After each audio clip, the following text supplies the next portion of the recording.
of the kind of unknown. It's certainly, I think, legitimately supernatural. Yeah. As somebody who doesn't know about it, I completely agree with you. Yeah. Let me tell you, this is probably the most interesting podcast we've done so far. If we do it right, your mind's going to be pretty blown and concerned by the end of this. That's spooky. If we get all the way through it. Well, so you're right. So it's a lot. What we might have to do is I'll go through the basic story and how it applies to us today and for our times. Yeah. What many people are calling the end times. By the way, not the end of the world. Two different things.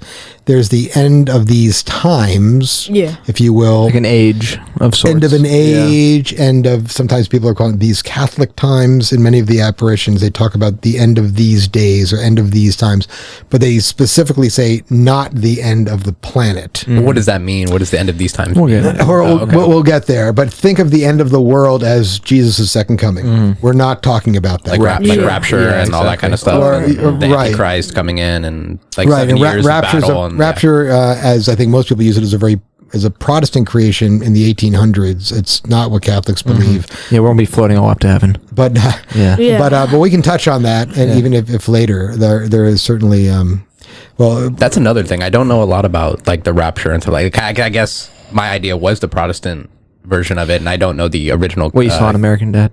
Yeah. Not more than that. The basis is before the tribulation, before the chastisement. I'm talking in Protestant terms here. Before the tribulation, the rapture is that all of the believers will be raptured, be taken up, just whoop, disappear. Yeah.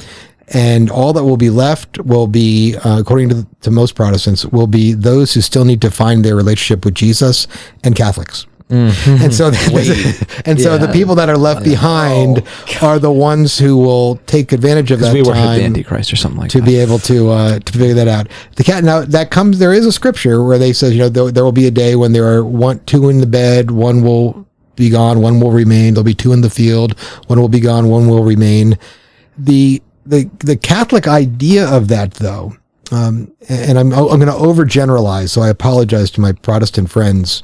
I don't like to say Protestant brethren. I think that's just too saccharine, but I mean it. I do mean it with all the same sincerity as that. Okay. #blessed. #blessed. Right. Is that Catholics understand that the Church, from its inception, and because of what the creator of the Church, the founder of the Church, Jesus Christ, went through. That we are a persecuted people. Christianity is a religion of persecution of those who believe. It's a religion of suffering. And before somebody goes, well, that just sounds like it's awful. You're absolutely right. Suffering in and of itself is awful. God didn't create suffering. We created suffering, if you want to call it created suffering, because of what we did through sin. Okay? And Christ, by coming and saying, you got the suffering thing, and it's really terrible. You guys, I don't like it to see you suffering. But right now, it's just wasted. I mean, you're suffering, you suffer, and there's nothing comes out of it. I'm going to do something here because I'm God. And I'm going to sanctify, which means make holy. And not kind of holy, but really elevate to the level of one of the holiest things, suffering itself. And how am I going to do that? I will suffer. And I will suffer as no person could ever suffer. As a human, becoming a human, which is one of the reasons he became human. Yep. By doing that, and by saying, if you suffer as I suffered, means you suffer for someone else. You're suffering and then taking that suffering and saying, but this is for someone who needs it, because his suffering was for us who needed it. That suffering can now not only be meaningful, not in a kind of existential way, but it can be it can be in reality, in a spiritual reality, something that creates a repair of the sin that we've created. The reparation literally means it's repair, same word. It's a reparation for sin. And so we are a people designed to suffer as Christians, not for suffering's sake. That is bad. They're masochists or whatever. Masochist. Masochist, But to suffer as Christ suffered for another. No greater love does someone have who lays down his life for his brother, right? So that's the idea of the suffering there. So whereas one person is two people are in bed, one person's gone, two people in the field, one person's gone. As Catholics, we would say, we're probably the ones that are going to be left because there's some suffering have to do. This is right before the suffering, before the tribulation, before the chastisement. And the people that are going to be left behind are probably the ones that are going to have to be the martyrs. They're going to have to be the witnesses and be the ones that are going to have to suffer in the way Christ intended us to suffer. And think about this. When God chastised the world with a flood, did he suck Noah up into heaven? No, in fact, he was the only one left. Yeah. Everybody else was suffered gone. the most. Honestly, all his friends and everybody else was gone. Yeah. In other words, he lost every single member of his species. So everybody else, is gone. And so who does he count on when everybody else is dead? He counts on the one that he thought was the holiest. So just because we're holy does not mean that we're going to be passed over for any type of suffering. In fact, we might be left as a remnant for when all this is over, faith can once again blossom. Yeah. Okay. And I don't hold myself as being necessarily the holiest person, but if there are holy people and they are holier people than me, I would love it if I could be part of that remnant. We'll see what God's will is.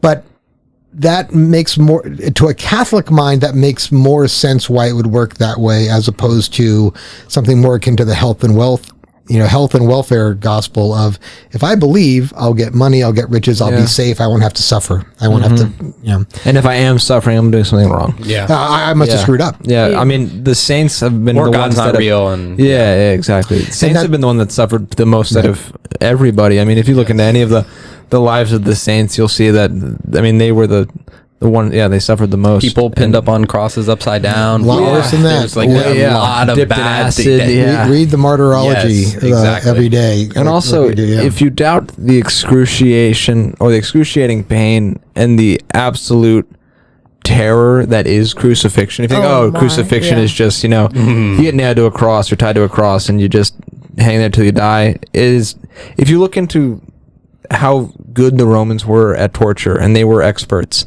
you'll see that, one, the crucifixion is one of the most painful ways that you could possibly die. And then two, that the scourging on top of that, the scourging itself would have probably killed any man. But if in fact, they used to either do a scourging or a crucifixion. Yeah, and to have those both. That was unheard of. Yeah, exactly. And then there's also, just as a quick anecdote, because I hear this a lot and I think it'd be informative.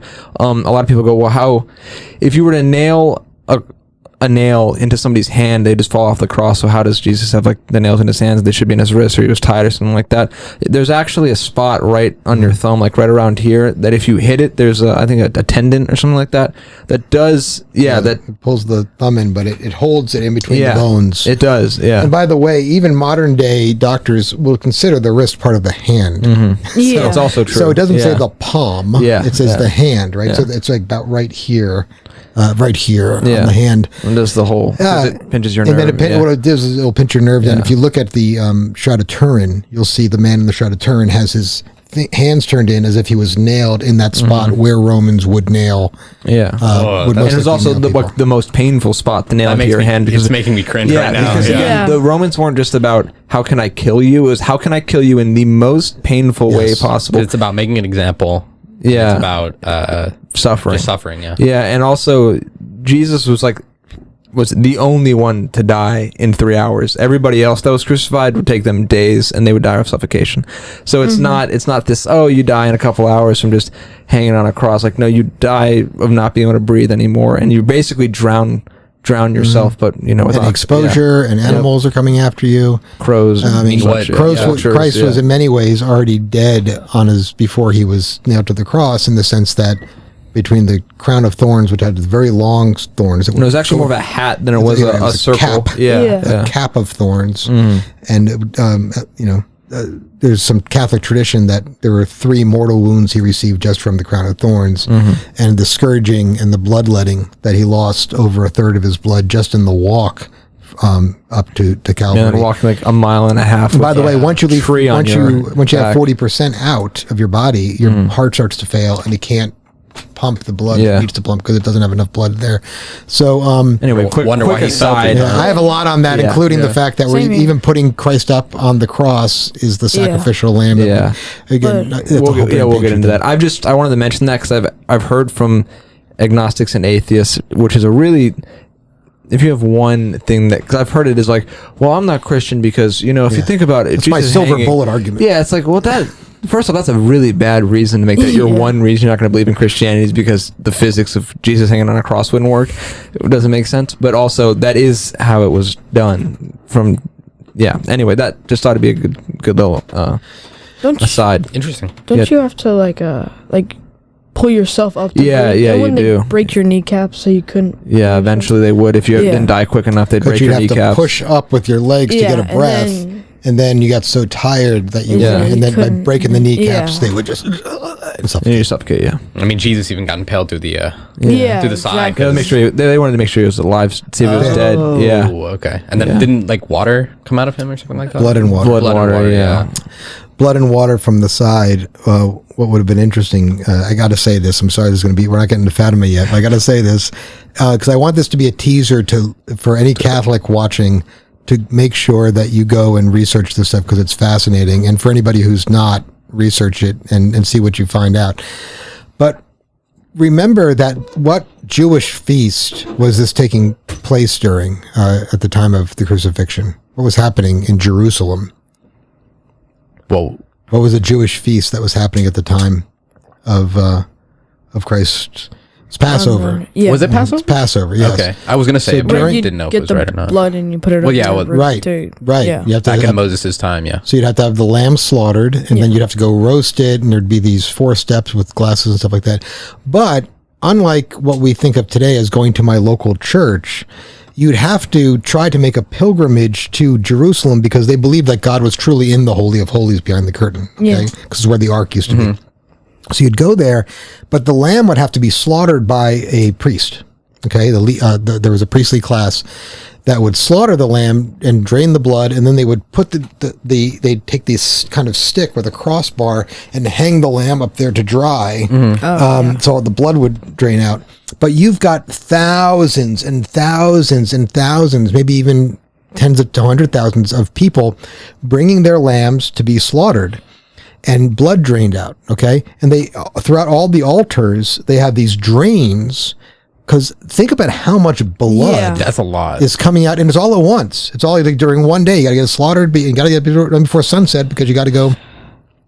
That's why Jesus had to die before sunset. But so it all works together. I did not know that. Yeah, I know. See, it's a mind blow when you start thinking about it.